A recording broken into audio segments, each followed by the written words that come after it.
Hi guys! Tulungan niyo ako maglinis. Maglilinis muna tayo mga inday. Kasi pag tayo hindi naglano,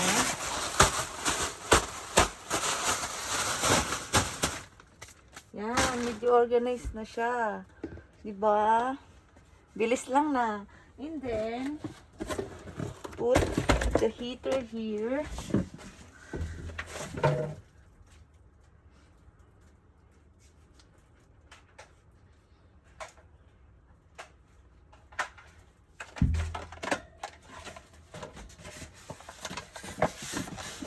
Put this. Put it back.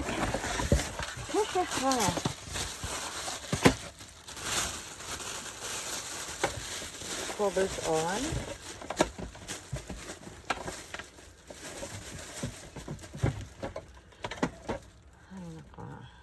Dito, sa Hong Kong, sortihan kapag may mabait kang amo. Eh, ano pa swerte ang lola nyo?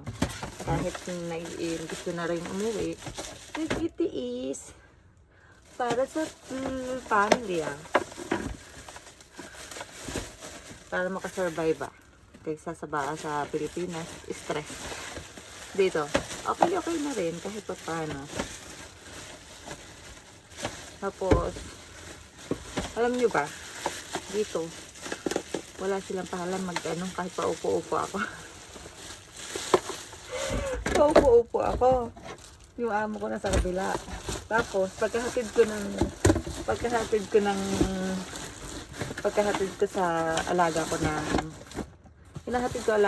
7.5 kasama ko yung amo kong babae. Kasi, after niya rin ihatid yung anak niya, punta na siya sa work. Yung amo kong lalaki, nandito, naiwan. Kasi wala naman siyang trabaho. And then, pagkatapos ko, punta ako dito. Maglilinis-linis lang ako ng konti. And then, balik na wala ako tulog. Gigising ako alas 9. Yung amo ko, gigising ng alas 11 ng umaga. Kakain yon kaya alam ko time. Tapos, after nun, kahit minsan kasi yung ako na yung nag-ano kasi kaya din naman ako. Ayoko naman samantalahin yung kabaitan nila. So, minsan hindi ako nag-cellphone. Kaso nga lamang, kung kailan ako nag-cellphone, doon ako nahuhuli. Hinahayaan ko. Tapos, may CCTV dito, 2. Walang trabaho yung amo kong lalaki. Di 3 na ang CCTV ko. Ay, naku, ang lola nyo. Pero, hindi ko pinapansin CCTV. Minsan nga, bahala ka dyan CCTV basta wala akong ginagawang masama. Naglilinis-linisan lang ako. Ayos na yun, di ba? Dito pala, pag nasa matututo ka rin mag-video-video kahit dati nahihiya-hiya ka mag-video. Matututo ka din para lang matanggal yung yung lungkot. So, alawin mo yung sarili mo. Kesa naman taiyak-iyak ka. Diba? Kasi ako, ilang araw na rin akong umiiyak. Kasi 1 linggo, hindi ako makatulog. Kasi minsan, naiisip mo rin na umuwi na lang. Daming problema, ganyan. Pero laban lang. Kasi pag hindi ka lumaban, talo ka. Tapos may kwento ako sa inyo. Naliligo ako kasi sabi ng amo kong babae, can take shower. So, punta na ako CR kasi okay na. Akala nyo ba? Wala pang 3 minutes. Kakabuhos ko pa lang. Maya-maya kumatok yung amo ko, lalaki. So, magkakataan siya. Kasi nasarap ang dami niya nakain siguro, ganyan. Ay, nakabe. Walang shampoo, wala pang sabon. Nagbuhos pa lang ako, naghugas lang ako, tapos na.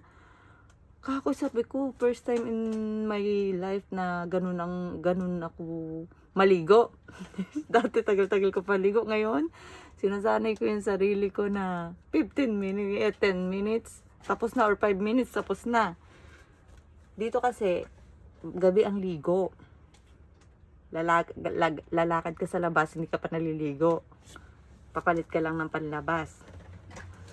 Wala na, ganun lang. Ganun sila. Kasi mahirap dito kapag ka iisa lang ang CR. Kung may CR sana ako, nakakaligo ako ng sarili ko. Ako. May sarili akong time. Wala parang free ka ba? Gawin pag may sarili kang CR. Ay pag wala, hindi mo alam kung anong oras sila papasok, diba, ng CR. Hindi mo alam kung kailan nila kailangan yung CR. Ay kapag patagal-tagal ka at pabagal-bagal ka. Hindi naman ako pwede maligo ng umaga kasi baka mamaya katukin ako bigla. Ba't ka naligo? Diba? Dito kasi, kailangan mong mag-adjust. Ang daming adjustment sa buhay ko. Kahit although, naranasan ko naman na ito dati. Pero mas hindi ako napagod dito. Napagod ang isip kong mag-isip pero yung katawan ko hindi napapagod. Pero nung first time kong punta dito, grabe yung kamay ko, hindi ko magalaw. Hindi ko alam kung bakit. Sobrang sakit. Tapos pagising ko ng umaga, manhid siya. Sobrang manhid. Ay sabi ko, hilot-hilot ako. Tapos siguro mga after 3 months, umukay na. Siguro na nabigla. Kasi malamig yung tubig. Tapos siyempre, pagsipagan ka, ay ngayon, alam mo na, diskarte ba? Kasi dito, saglit lang maglinis, kalit-lit ng bahay. 500 lang ang bahay dito, 500 square feet. Square meter? 500 lang, maliit. Pero 3 ang kwarto na maliliit. Diba cute? Ito, pwede rin palang ganun lang kaliit ang bahay. Kung anong luwang ng bahay mo sa Pilipinas, dito, siyang niliit ng bahay mo. Kaya guys, ganun lang talaga ang life. Tiis-tiis lang para sa mga pamilya. At alam mo naman, pag may pangarap ka, tiis ka. Tsaka gusto ko na rin magtrabaho para makaraos-raos ba sa life. Diba? Tapos na ako, diba? Unlike before kanina, unlike dati, hindi siya organized. Ngayon, okay na siya. Mabilis lang. Hindi ko naman to pwede itaapon. Alam mo yung, parang hinahabol ng hininga. Parang hinahabol ang hininga. Parang hinahabol ang hininga ko Sa totoo lang talaga dito guys, mga mami. Mga inday, hindi ako napapagod ng yung sa trabaho. Mas napaano ko yung nakatayo dun sa may kusina lang, yung nag-iintay ka sa kanila, yun lang. Kaya buti na ng amo ko, lagi ako nire-remind na kunin mo yung bangko dito ako minsan tinatamad. Kunin mo yung bangko dito, ganyan-ganyan. Kasi iintayin mo kami habang nag-iintay ka, nakaupo ka. Napakaano niya, yung amo kong babae. Iba yung concern niya. Masyado siyang concern sa helper niya. Hindi ko alam. Siguro, first time niya magka-helper. First time niya siguro magka-helper. Ganon. Kaya parang nanghihinayang ako kung iiwan ko sila. Kasi, kung if ever na umalis ako dito, pakaswerte ng susunod na nila. Katulong nila. Kasi wala talaga akong masabi sa kanila. Kahit magkamali ka, sa totoo lang, nung first day ko dito, kala mo, siguro wala pa akong ilang kalahating oras. Wala pa akong kalahating araw. Naputol ko agad yung susi. Kung ano yung issue ko susi na yan, no? Diba, kung sa iba-iba yon, ka talaga, i-terminate. Kasi kung hindi, o kaya mumurahin ka, ganyan. Sila hindi, okay lang, nakangiti pa sila. It's okay, sabi yung ganyan. Buti na lang daw nahugot ko kasi kung hindi, papalitan nila yung buong susian. Buong lock. Nung lock ng pinto. Kaya buti na lang talaga natanggal ko at marami silang spare key. Dami nilang extra susi. Kaya hindi na sila hindi na ako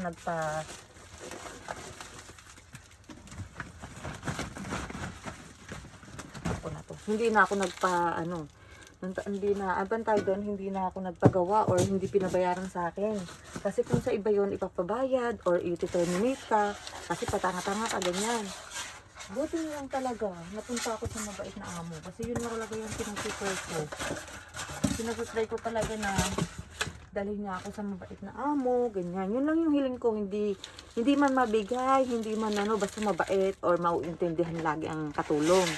Tapos, pangalawa, di susi. Nawala ko naman. Yung second time, nawala ko naman yung susi. Di isang linggo, lagi kami nakala kasi siyempre, kailangan mo ng care, ng kailangan mong i-safe din yung mo. Tapos, nakinakabahan din ako kasi unang-una, baka mamaya, nakuha yung susi, buksan yung itong bahay. Kaya sila ma'am kabado. 1 week kaming kabado. Kasi syempre hindi mo alam ang mangyayari. Tapos after nun, nung gano'n, sabi niya, pagka daw may mangyari papalitan namin buong mahal yun. Siguro nasa 1,000 yun. Kaya sabi ko, sana wag naman. Sabi ko, hindi naman siguro. Kasi napulot siguro agad yun. Hindi man binigay sa guard. Hindi man ang binigay nung mga nakapulot sa opisina. Di nung after sabi ko sana hindi sila magalit. Wala talaga, hindi nila nagalit. Pero binigyan nila ako ng warning na pag try sa pangatlong beses hindi pa daw, pag nawala ko uli or na ko yung susi, magbibigay ako sa kanila ng 3, ng 10 piraso na susi. Bilang punishment ko daw. Sabi ko, okay man. Sabi ko, pasensya na po, sorry. Sabi ko, ganyan.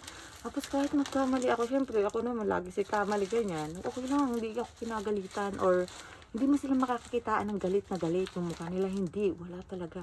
Tapos yung amo kong lalaki lagi lang nasa kwarto. Tapos hindi pala imik, ngingiti lang yan or magabiroan lang sila ng anak niya, ganyan. Wala, ang daming pangyayari na first time.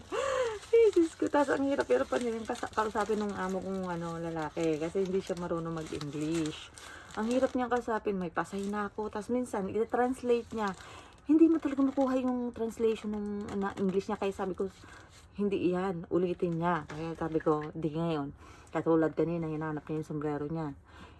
Sabi ko, nung Monday, nakita ko dyan last time. Dun sa hindi niya naintindihan. Basta sabi ko, Monday is in there. Sabi ko, ganyan.